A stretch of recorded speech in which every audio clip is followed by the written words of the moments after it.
And we'll start recording on the mixer in 5, 4, 3.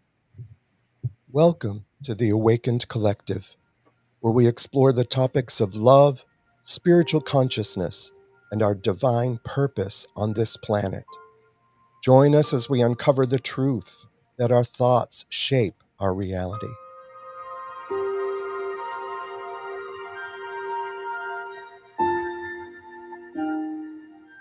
Welcome to the Awakened Collective. I'm Rick Gregory, and I'm so glad you're here with us. As always, I want to remind you that you have never been separated from your Creator. We have never been separated from one another. You are the divine extension of your Creator's love on this planet. And it's maybe just my opinion, but I think that we can attribute all the darkness in our world to the fact that we may think that we are separate from God or from our Creator, whatever name you choose to use, or from one another. And we're not. So let's believe that.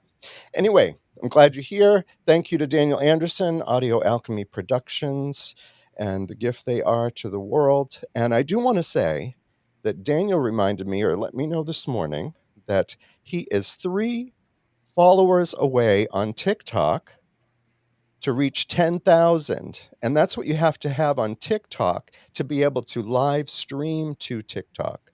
3 followers. So if you're listening to this, find Audio Alchemy Productions on TikTok and follow it. We'll put a link in this Facebook page as well. We would be so grateful. Only 3. That's all it takes. We have a couple of wonderful guests this morning, and I'm really excited to get into introducing them. As you know, we are all about providing service, love, kindness to humanity, that it's about giving back. And these are 2 people who are giving back. And I'm really grateful for them this morning. So we have with us this morning, we have Betsy Martell and Steve Nachtigal. And let me tell you a little bit about them. First of all, I want to tell you about Betsy. Betsy and I connected on a digital marketing journey. We were on the same team. We had the same coach. And I think Betsy also remembers that in our first meeting, I think I might have told her that I loved her. The very first meeting, there was just something about this lady. And once you get to meet her, I think you will agree. She is a wonderful human being and a dear friend of mine. We have been friends now for about a year and a half, and we talk almost every week. And I'm really glad she's here. And then we have Steve Nachtigal as well. And I want to get into a little bit of a bio on each of them. So Betsy is not only a life coach and a personal trainer, but she's a dedicated advocate for empowered parenting. So, and after a brief stint as an audiologist, she made the courageous decision to become a stay-at-home mom. Now she's on a mission to guide parents toward confidence and empowerment as they navigate the journey of raising children. Through her insightful guidance and transformative strategies, Betsy is empowering parents to step into their fullest potential and embrace the future with readiness and resilience. Steve Nachtigal has over 3 decades of experience as a licensed therapist. He brings a wealth of wisdom and insight to the table. However, his journey took an unexpected turn when he found himself navigating the challenges of single fatherhood after a failed marriage. Known for his hands-on approach to parenting and his commitment to empowering others, Steve has joined forces with Betsy Martell in their shared mission to guide parents toward an empowered life.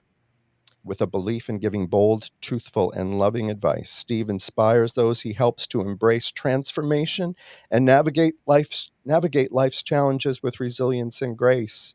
And they have a webinar that's called No BS with BS. And I think you know what the first BS stands for. The second BS is Betsy and Steve. It's real talk, real support, real solutions, and I'm real glad they are both here today. So welcome, Betsy and Steve. Thank Hey, you, Rick. Thanks for having us. So glad to have you here. And so glad that you have chosen this path of giving back. It makes my heart smile. And though I don't have any experience as being a stay-at-home dad, I do want to share this one experience with you. I have a daughter who's a single mom in Florida with 3 beautiful children. And she would call often and share the struggles she was having, and I am not a licensed therapist. I would provide whatever experience I could come up with of my own, oftentimes I would have come across a book, and I would say, "Oh, you've gotta read this book." Well, then I went down to see her and gave her a break from the kids. She went away to on a trip by herself for 4 days, and I had the 3 kids by myself for those 4 days. And when she came back from her trip, I said, "If I ever suggest to you to read a book, you can tell me to shove that book up my ass." Because I didn't have a second to breathe. Right. And, there's a whole world of people to help in this arena, and I think that they've been a forgotten group. I mean, I didn't even think about it, and I don't think there are 2 more capable folks of offering that help and support, so welcome. I thought that maybe we could talk about, I would love to hear your journey, what led you, how your lives evolved to get you to this place, how you guys connected together, and about your passion. So I'm gonna turn it over to you. Okay, well, I guess I'll go first. So, really, how this all happened was I also found myself alone from a failed marriage, and I, I mean, I had spent most of my time as a stay-at-home mom, kind of raising the kids alone. My ex-husband traveled a lot and worked a lot, and so I did a lot of it on my own. And I think it's funny how it's such a privilege to stay home with your kids. It really is, but there's so many things that people don't think about, people don't address that can go along with that. And I didn't feel like anyway that I could really complain about it, right? Because it was such a privilege to be able to stay home with them. And people, kind of have this, they envision you staying at home with the kids, just playing with the kids all day and baking cookies and everything's great, right? And so you feel like you just can't reach out. And who do you reach out to? I think a lot of times as moms, as women, we have this like society where we feel like we have to put our best face forward, like, oh yeah, my family's doing great, everything's great, and we don't really confide in each other and kind of just really get down to how we're really feeling and the struggles we're really going through. But then when I found myself divorced, it really was, oh my gosh, what did I do to prepare myself for the future, right? I haven't been in the workforce for 20 years or whatever it was. I don't even remember how many years, but it was a long time. And I can't go back to audiology because I'd have to go back to school, which I can't afford the time or the money to do at this point. So, what am I going to do with my life? How am I going to do this? It's a very scary thing. So, I got to this point where I started getting into digital marketing and trying to figure out how to start my own business and what am I going to do. And of course, that's where I met you, Rick. And that's also where I met Steve. And through all of this, you do a lot of self development, a lot of looking inside and trying to figure out what is my purpose, what is the thing that I want to do to give back, that's going to fulfill me, right? And kind of toyed with a bunch of different things, and all of a sudden it just came to me one day. I'm like, this is what I know, right? I know what it's like to be a stay-at-home mom. I have talked to several women about the struggles that you have as a stay-at-home mom. This is what I want to do. I came out the other side, right? And I want to now give back. I want to be able to help those moms and open up those discussions and find solutions and give support so that not only can they flourish in their role as a stay-at-home mom, but also in the relationship with their husband or their significant other, and also to be prepared for their future. So when I met Steve and I met at a boot camp of sorts, and it was funny because he came up to me and he said, hey, he's like, do you have a moment to talk? And I was like, yeah, sure. And he asked me, he's like, well, what are you doing? And that is such an open question, right? And I was like, well, I don't know. I'm trying to figure out what I'm going to do with my marketing and, whatever, blah, blah, blah. And he saw something in me, right? And as we were there, that's when I really developed this whole idea that this is who I want to help and this is what I want to do.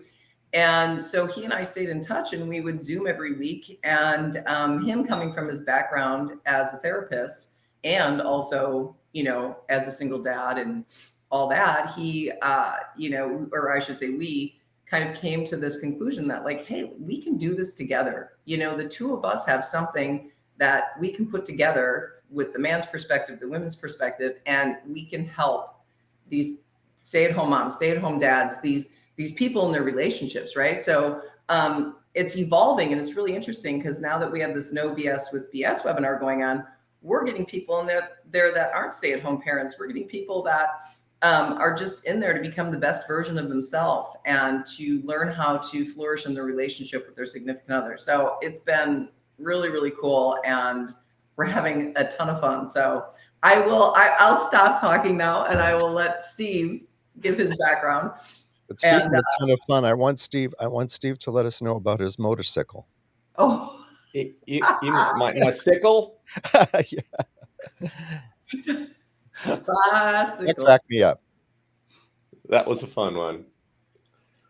Well, yeah, I'll just jump right in. Again, Steve Nachtigal. I was married for 25 years, and about the last 10 or 15, things kind of started going apart. But what happened was, when you're in a relationship and you have a purpose, you have a vision, and you think you're on the same vision, sometimes that vision changes for the individuals, or you get so focused on life.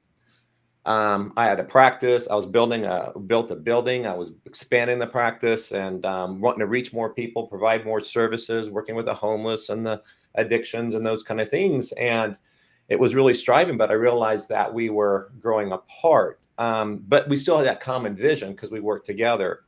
Being a hands-on dad, that was just what I always did. I would go to work all day, then I would come home, and then, hey kids, let's go out and play. Let's hang out together. I was also cook. I mean, we did everything, So, but in that, fast forward, we got to the point, divorced, I lost everything, lost the building, lost everything. So I would say I was living a life of having it all to living a life of losing it all.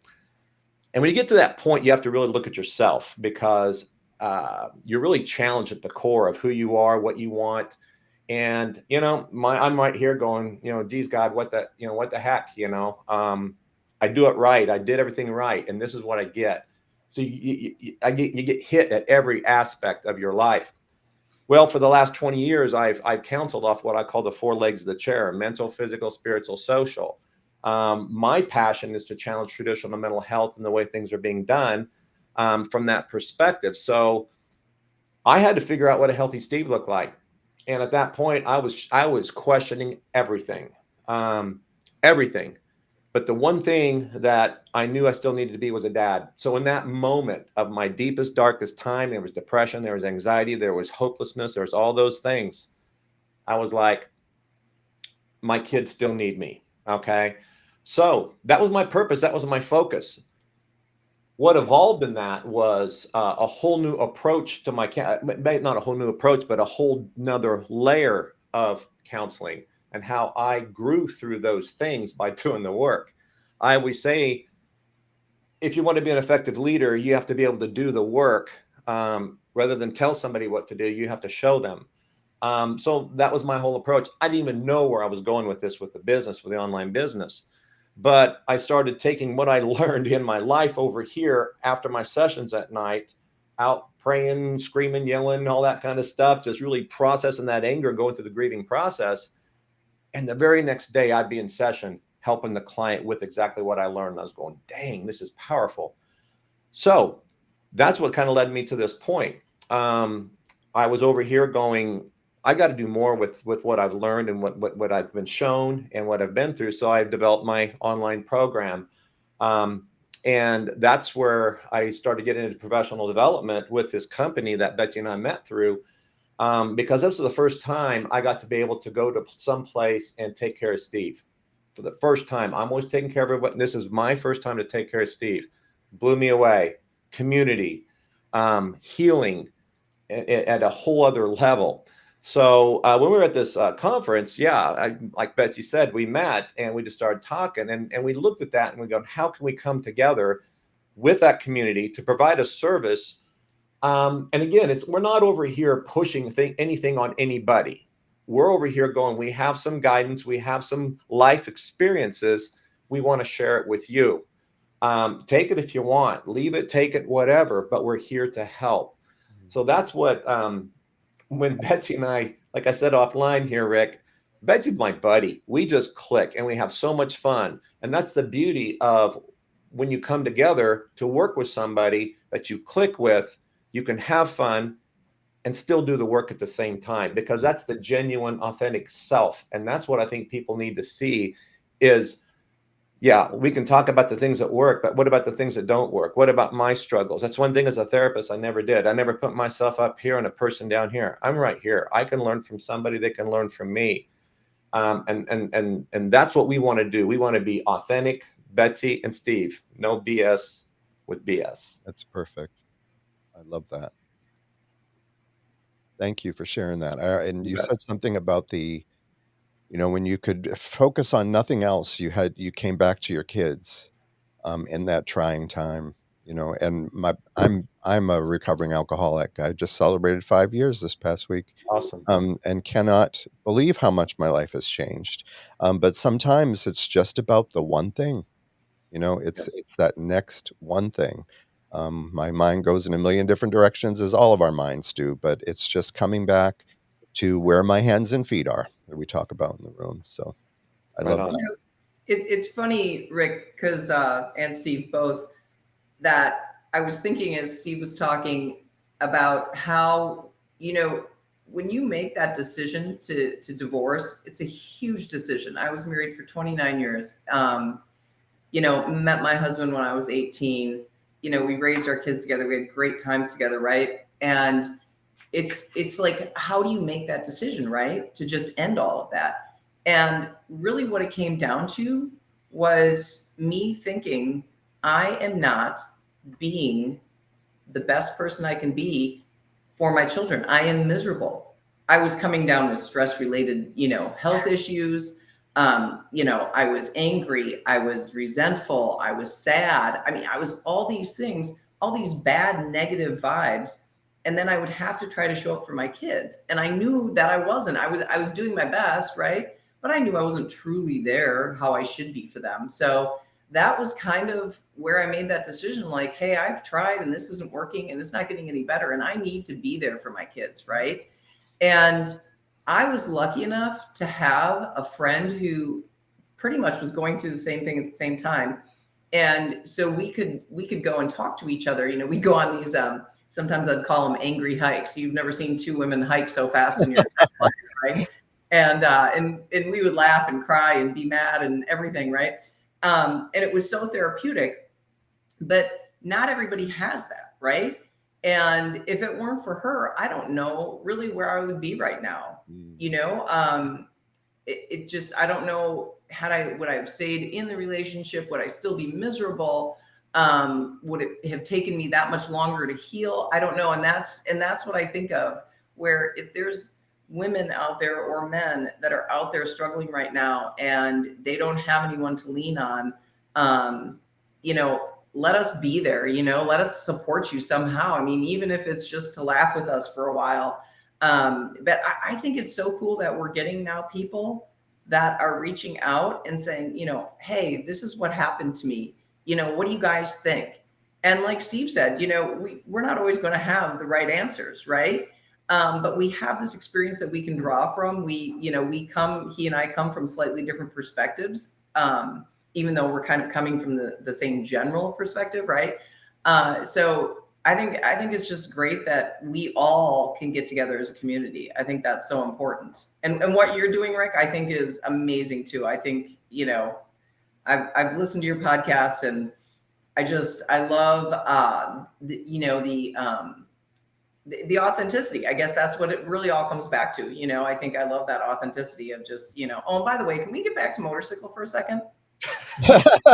Speaking of authenticity. Wow. He just kind of glazed over that. Did you see that? No, I diverted. I didn't glaze over. I flat out diverted. He did. All right. So just real quick. I mean, because call me ignorant, I did not know people pronounce motorcycle in Kansas. So we were in our webinar, and all of a sudden he says, I love it when I get out on, to clear my head or whatever.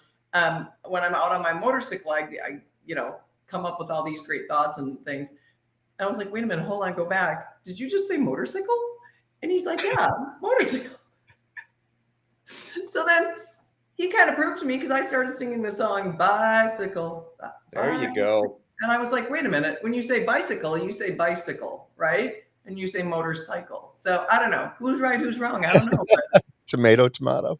Yeah. See, but I made you think, Betsy. I made you dig deep. Yeah, I really think.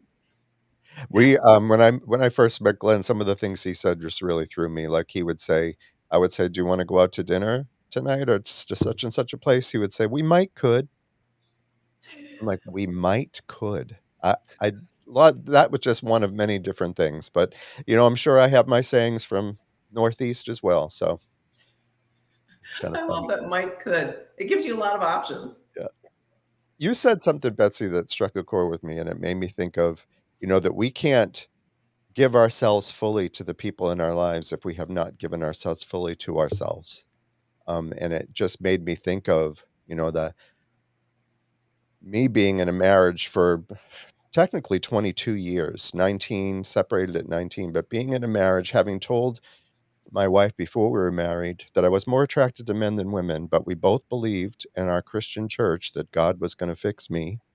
And being in a state where you are bifurcated, where you are not authentic, where you are not being fully yourself, and have really at that time no one to really talk about it.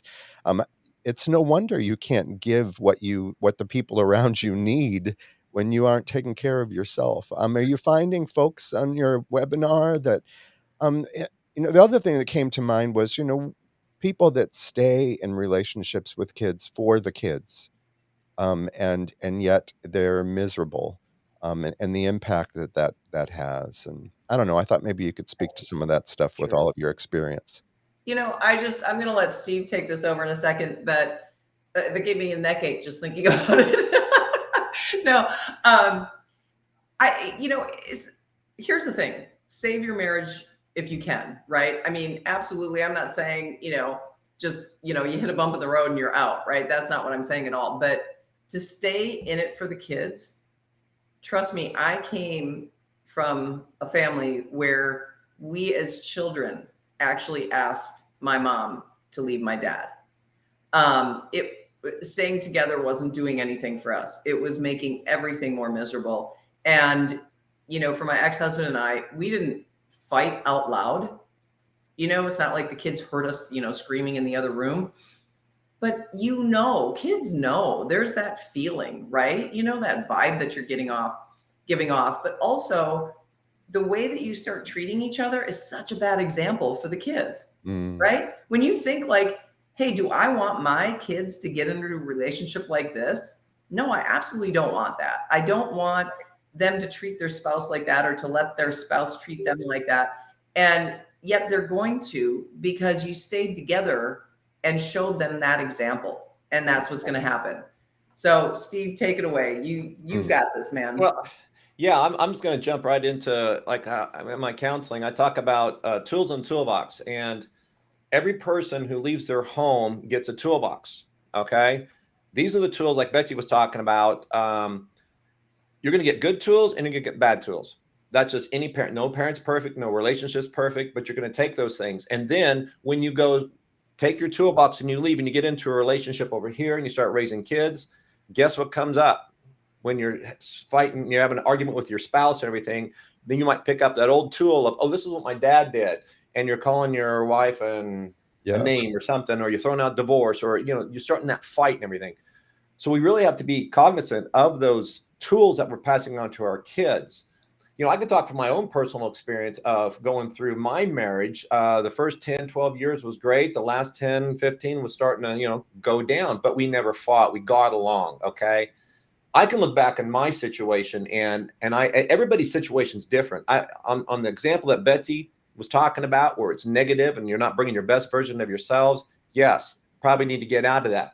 But if you can get along, like in my case, if I would have, went into selfish motives of, oh my gosh, she's not meeting my needs. Oh my gosh, where's this marriage, whatever. And it's making me mad, whatever. I'm out of here. I'm divorced. Guess what? I wouldn't have been able to raise my kids. Okay. In the state of Kansas, pretty much the woman gets everything and the guy gets nothing. So that's just kind of how it goes. So I knew that. So that again was my vision. Even at a subconscious level, I'm sitting here going, I want to raise my kids. I can get along, I can sacrifice X, Y, Z so I can be here for my kids. So each person's situation is individual to what they're going through. But you do not have to stay in a relationship like that. Yeah, I'm totally agree with Betsy. Stay your marriage, but it takes two people. Both people want to have the vision. Okay. If you don't have a vision of where you're going, you're not going to get there. Mm-hmm. So there has to be that clear communication between the husband and the wife to say, this is what we want. This is what we're going for. And sadly, most people can't get past the hurt or the tools that they've been operating in most of their marriage that got them to the point of the division in their marriage that they're sitting there going, there's nothing left. I don't even like you, let alone love you, let alone want to be with you. So at those points, divorce needs to be an option on the table because, like Betsy was saying, what are we passing on to our kids? And when I hit my clients with that question, they have that look like, the oh crap moment where they're saying, oh, I never thought of it that way. But they're going to, and then I'll say, so do you want your kids to be able to talk to you when they're 15, 16, 17, 18, when they're going through the most difficult times in their lives? Do you want to have that relationship with them so they can come to you and say, hey, mom, hey, dad, I got a tough question for you. Can I ask you this? Do you have that kind of relationship with them? Well, yeah, I want to have that. Well, are you developing with it now? So again, the husband and wife have to have those kind of foresights to see, what do we want in our marriage? And also, what do we want to pass on to our kids? Yeah, I like that. When you mentioned toolbox too, I couldn't help but think of conditioning. I believe that I was a product of my conditioning, and that toolbox had some things that were good and some things that were bad, but they came out of my conditioning, the things that I absorbed, like you said, in my own environment, growing up in a household with a alcoholic, abuse, parents that didn't even sleep in the same room, a lot of fighting all the time. And we carry that stuff. And until we get to a place where we're willing and able to look at the conditioning and begin to question, I've had to do a lot of self-examination, unlearning, a lot of religious crap. Um, Yeah, but that all plays a part, I think. We need to be able to look at ourselves and do the work. So if absolutely. I say this, sometimes I feel, I truly believe it, but I feel like when I say it that people are going to be like, well, that's so selfish. You can't say that. I believe life was meant to be lived in a happy state, that you were supposed to enjoy life and live it to its fullest. But yet so many of these conditioning things that you're talking about, we grew up with, it's like, no, you're supposed to be just gutted out. It's okay. Like, things didn't go your way. Too bad, so sad. So now you're going to be miserable the rest of your life. Mm-hmm. I think that's wrong. I think that we can make changes, and sometimes those have to be drastic changes, like leaving a marriage. Hopefully not. Hopefully, like I said, you can repair that marriage, but you're supposed to be happy, and that's okay. I don't know why so many of us feel guilty for saying that. Yeah. You feel guilty when you say, I want to be happy in life. I want it. You feel like, oh, it's so selfish. I'm thinking about only me. Well, no, because we've gone over this a million times. If you're not happy and you're not the best version of yourself, you're not making the people around you happy. Mm-hmm. Yep, and just like you said, the family situation I know that I grew up in, sounds like you grew up in too, where you're conditioned to think that this is the way it's supposed to be. So you have two people who really don't love each other. It's obvious they don't love each other, but they're staying together for the kids. We have a miserable environment here, but that's what you do. And that's what was drilled in. This is what, so I just assume that's what you do. Until, like, I think Steve was talking about, the pain gets so much that leads to suffering, that finally you get to a place where, like, what the hell? Something has to change here. And we begin to look and see, that's what comes to mind for me. Yeah. Yeah. Like I said, I actually had physical health problems, things that I had never even heard of. I was so stressed out that one day, this is a great story. I was cleaning out my junk drawer because I really don't like junk drawers. I like my junk drawer to be organized, which I guess doesn't make it a junk drawer. But anyway, so I was cleaning it out, and all of a sudden, my eyes crossed, and I could not uncross them. And I thought, oh my Lord, I'm having a stroke or something, right? I had no idea what was going on. And so I went down to the ground because we had this very hard slate floor. And I thought if I fall down, if I like pass out or something and fall, I'm going to hurt myself even worse. So I went to go get my phone. Now this is going to be great, you guys. So I get my phone off the counter as I'm on the ground, and I go like this, but I can't see anything because I'm so cross-eyed. I can't even like see the numbers to even dial anyone. So yeah, I mean, crazy stuff like that. And and then I had a red stripe right down the middle of my tongue. And I finally went to my doctor for the 4th time or something over all these weird things that were happening to me. And she looked at me and she said, I can't help you. You need to go see an acupuncturist and tell them that you're under a lot of stress. And I did. And I went to this acupuncturist and I started to tell her and I started to cry. And I said, oh no, I'm sorry. And I sucked it all in. And she looked at me and she said, that's the problem. Bingo. She said, you have to let this go. You have to cry.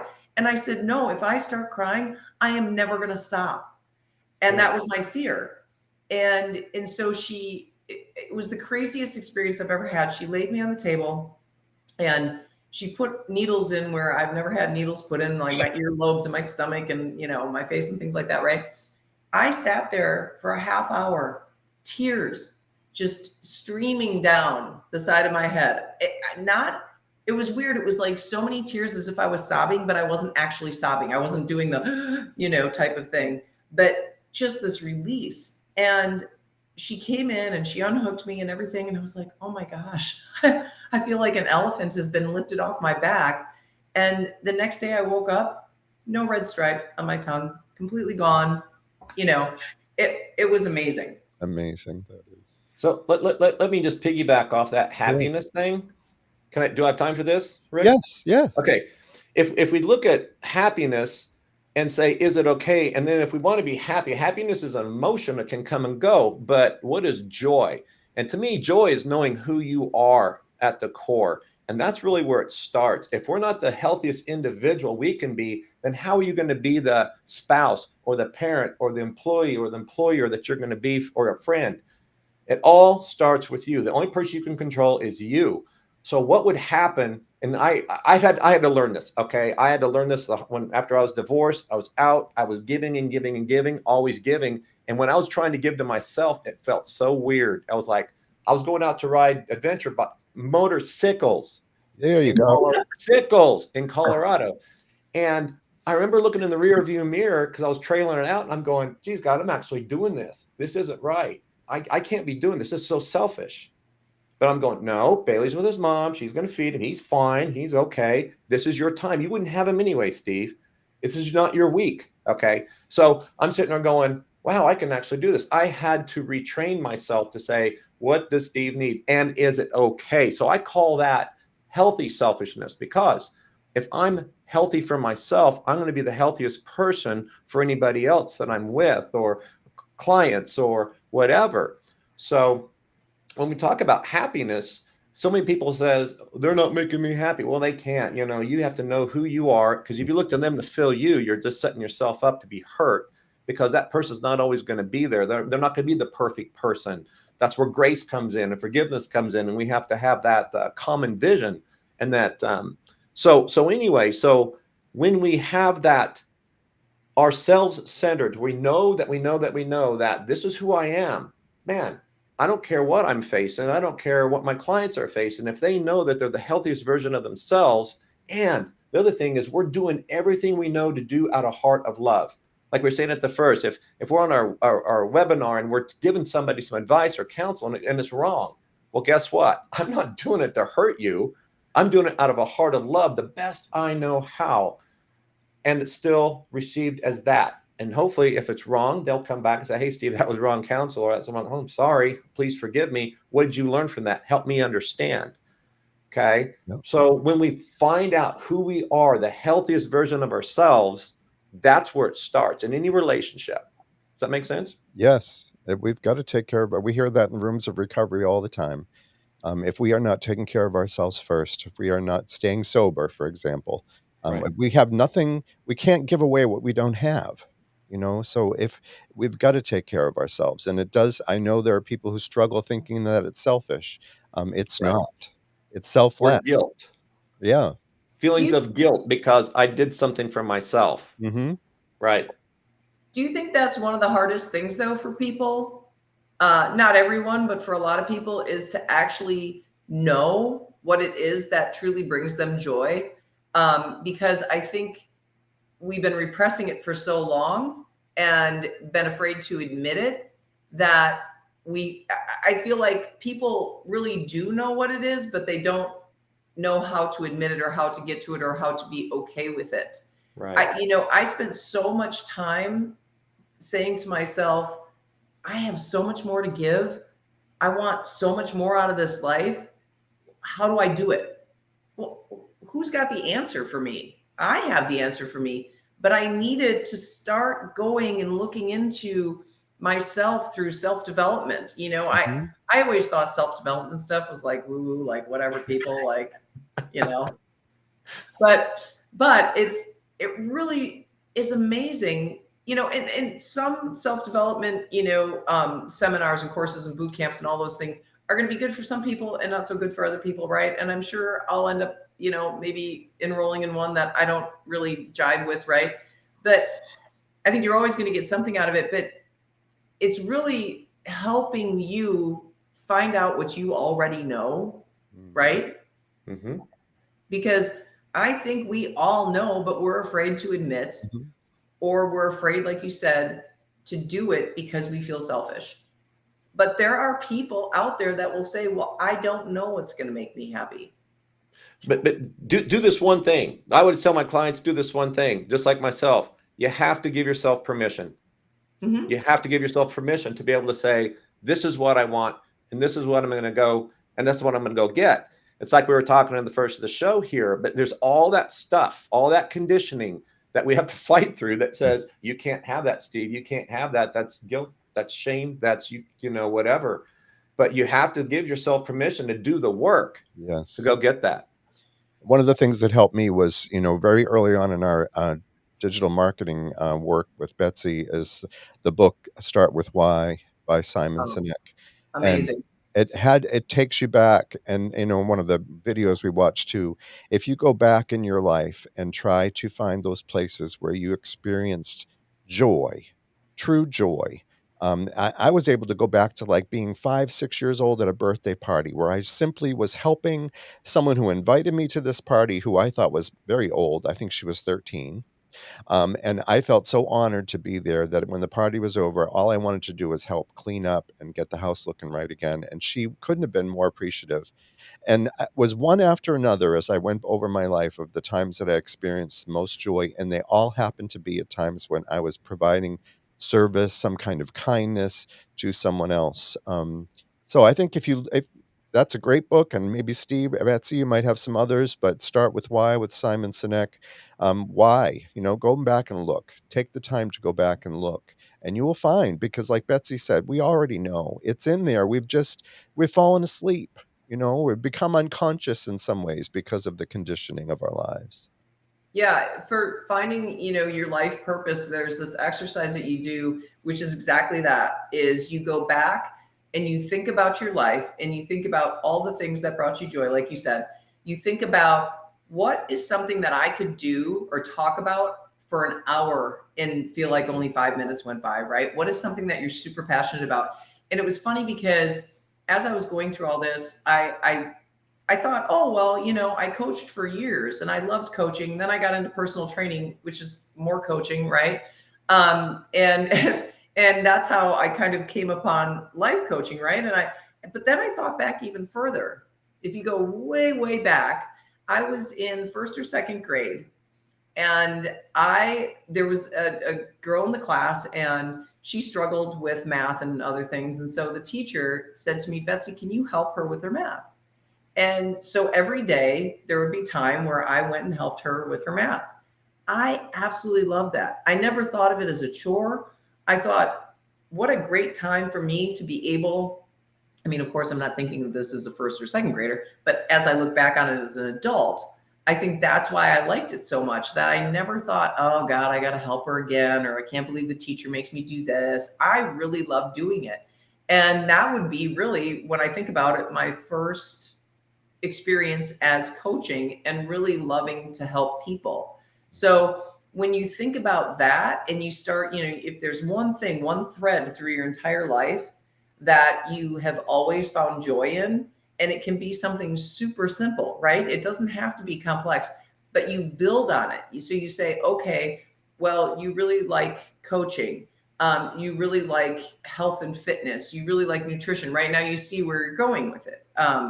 But if you're not an outgoing, extroverted person, then you're going to take that role in more of a behind the scenes type of thing, right? Maybe you want to write articles on it or something like that, rather than being the trainer out in front of everybody jumping up and down, right? Or meeting with people every day.